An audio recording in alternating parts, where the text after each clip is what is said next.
What cheer, y'all? Welcome back to Right at the Wire. Well, we're through the Derby, and before the Preakness, we have got the traditional prep for the Belmont at Aqueduct this year.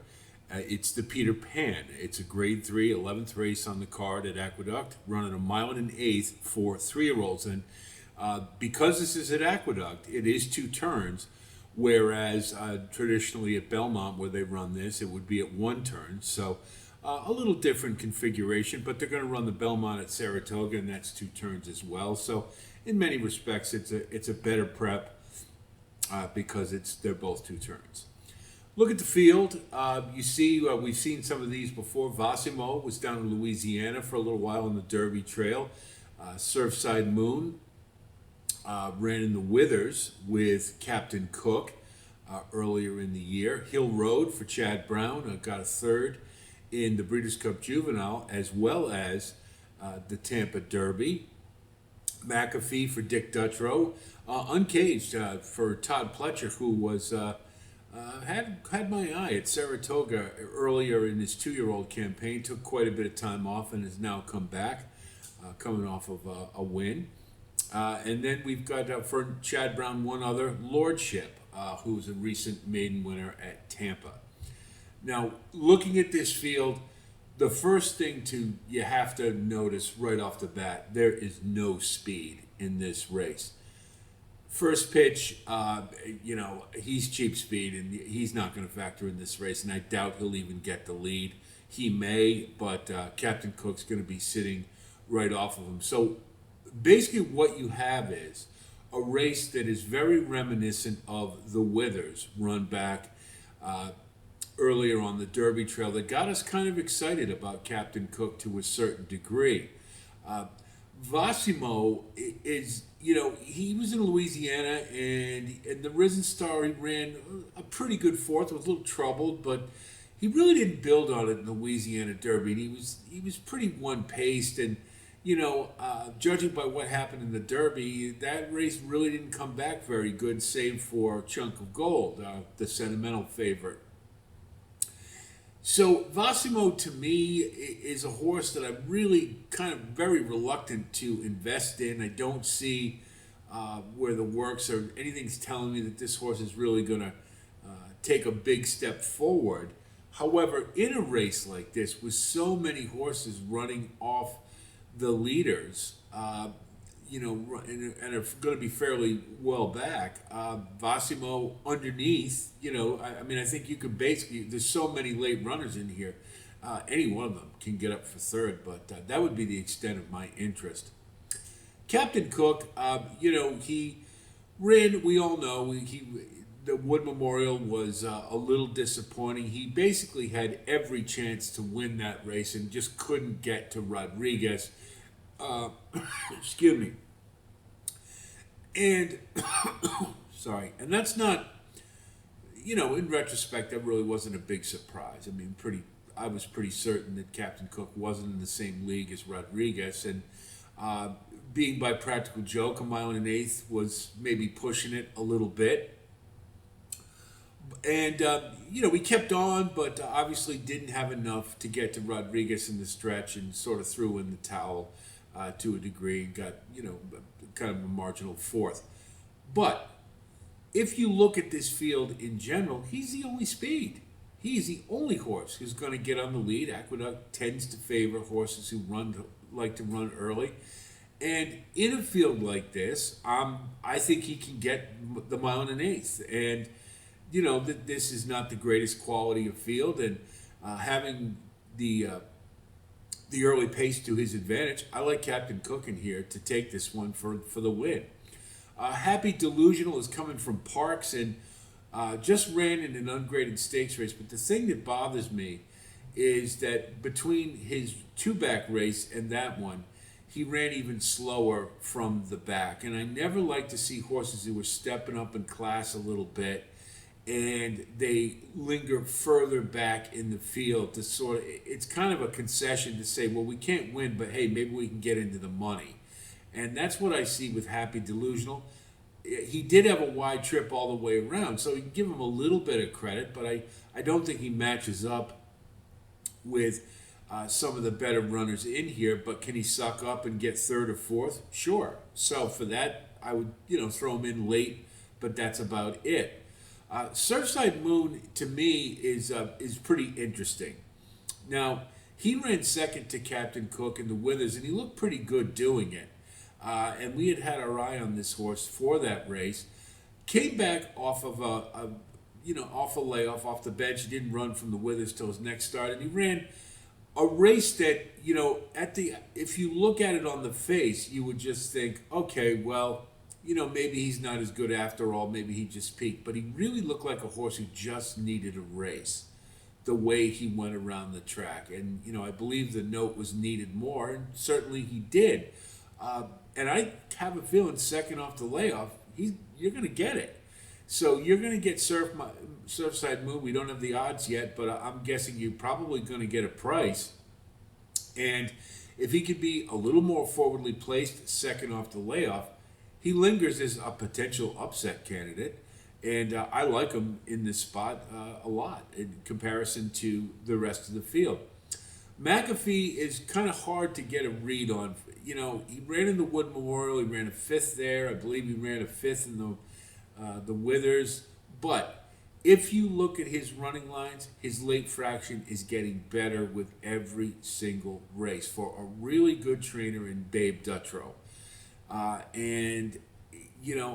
With a little bit of time, if he takes another step, if he can somehow get a little more engaged, which he could very well, because as I say, he is improving. He's showing the signs that he is getting better. I know there was some pretty good interest in him at 2, and he just really hasn't built on it, but he just may be a late bloomer. McAfee, I think, is one to watch in this race, and I'll be using. Uncaged was a horse for Todd Pletcher at Saratoga. I thought was pretty interesting. And at 2, I was kind of excited about him. I said, we get this one next year on the Derby Trail. Well, it didn't work out. He had a long layoff, and obviously something went amiss there. I can't say I've been really excited about his next 2 starts coming off the bench.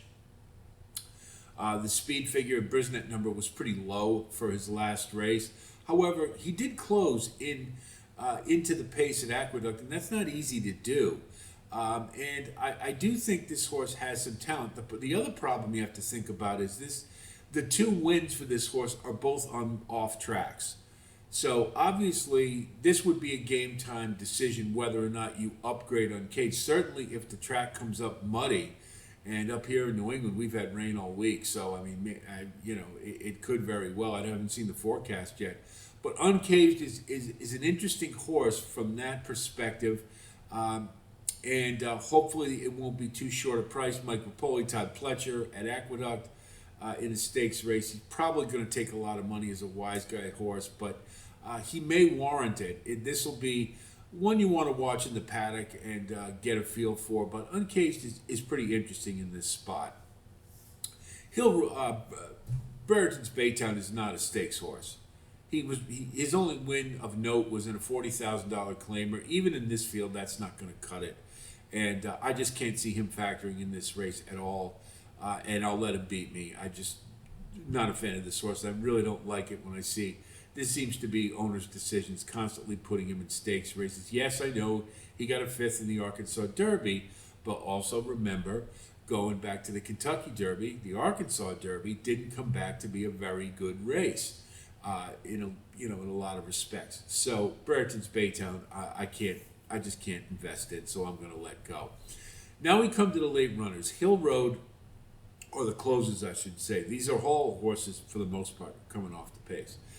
Hill Road, I thought ran a pretty good Tampa Derby first off the bench, and it was again another instance of a horse who looked like he needed a race, and certainly it's very possible he will build off of it. Now, the knock is that, Chancer McPatrick ran back in the bluegrass and didn't do much running at all, and Hill Road couldn't catch him. And he couldn't catch Owen Almighty, who ran that miraculous 5th in the Derby, and I think it's more of an indictment of the rest of the horses. Nobody could pass him.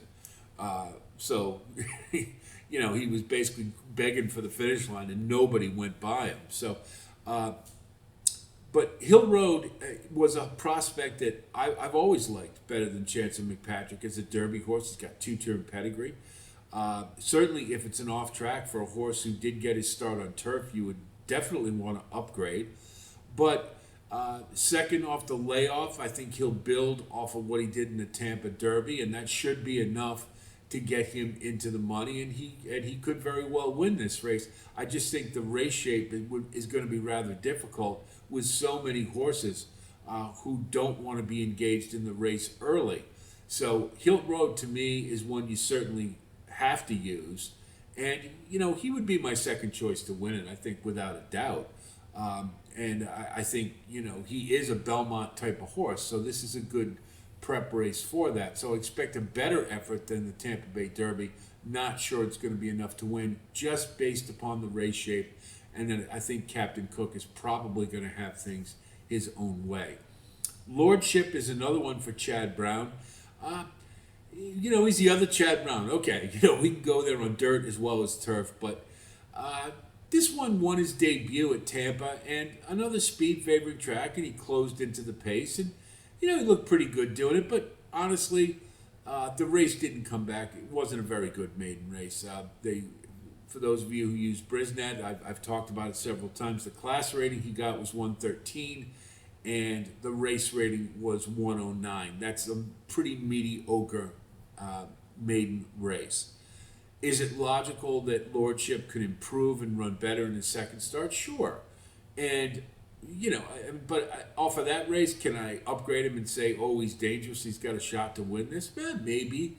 But I think he's more likely to be underneath. I think there are better horses that I like more. So we're going to go with Captain Cook based upon the race shape, very similar to the Withers. I think he's going to have things his own way on the front end. And in this type of race, I think he should be able to get the distance and take down the Peter Pan. So we look at our wagering strategy. We'll bet Captain Cook to win, provided the price isn't too short. If it is, we may go with Surfside Moon for the value. That'll be a game time decision, of course. We'll do our exactas. We'll do 8-4, and then we'll do 4-8 with Hill Road. And then we'll do 8-3, 8-6, and 8-5. Captain Cook, and we'll leverage them accordingly. It'll be based upon the odds, but that's pretty much the order I think that we should put them in. For the trifecta, we're going to go with Hill Road and Captain Cook, 1-2. So it'll be 4-8, 4-8 with 3-5-6. That'll be our primary play. And then we'll do 4-8 with 3-5-6 with 4-8. And then we'll throw a kind of a saver in, just any other for the clunk ups. The likely ones, 4-8, 4-8 with 1, 2, and 10. Because again, with so many horses coming from off the pace, it'll be about the trip. And, for some reason, Hill Road gets stymied. And we don't, McAfee or Uncaged can't rise to the occasion. Then we got a shot with one of those running late. But in short, Hill Road and Captain Cook, to me, are the top two. I like Captain Cook because I don't think he has much challenge on the front end, and that should set up very well for him in the Peter Pan. I hope our analysis helps you with your own wagering strategy. I wish you the best of luck as always, and certainly if you do like content like this, please like and subscribe. And again, thanks so much for all of you who continue to grow our community. Thanks for the input and the comments that you guys make with all our posts. I love that. It's really making for a really strong community, and I really appreciate it, so keep it up there. We're going to have some individual posts for Aqueduct. There's, I believe, 4 stakes races, so we'll get as many of those as we can. Try to put one together for the sequence as well. Time's a little precious to me, so I hope you understand, but we'll get out as many as we can. We've certainly got the Preakness we've got to be thinking about, so we've got to do some deep diving there as well. We'll likely do the elements of handicapping if time permits. I'll try to do individual profiles, although we have done quite a few already for the Derby, and obviously most of the information would be relevant except for what they did in the Derby. Word has it today that journalism possibly will run in the Preakness, and boy, wouldn't we all love to see that. So stay tuned, and we'll keep our fingers crossed. I'd love to see him get in. He ran such a big Derby, and sovereignty just a little better. But anyway, so we're going to have more content coming this week, and be on the lookout for that. And certainly, we're going to, when we can, we'll do claiming and allowance races, those ordinary races that Nina suggested she'd like to see posts on. And I think a lot of you have given some positive input on that. So we'll do more of those when time permits. And probably, I'll guess the week after the Preakness, we'll get back into that because that's kind of a lull. So anyway, that's it from here. I'll talk to you soon. And until then, be well.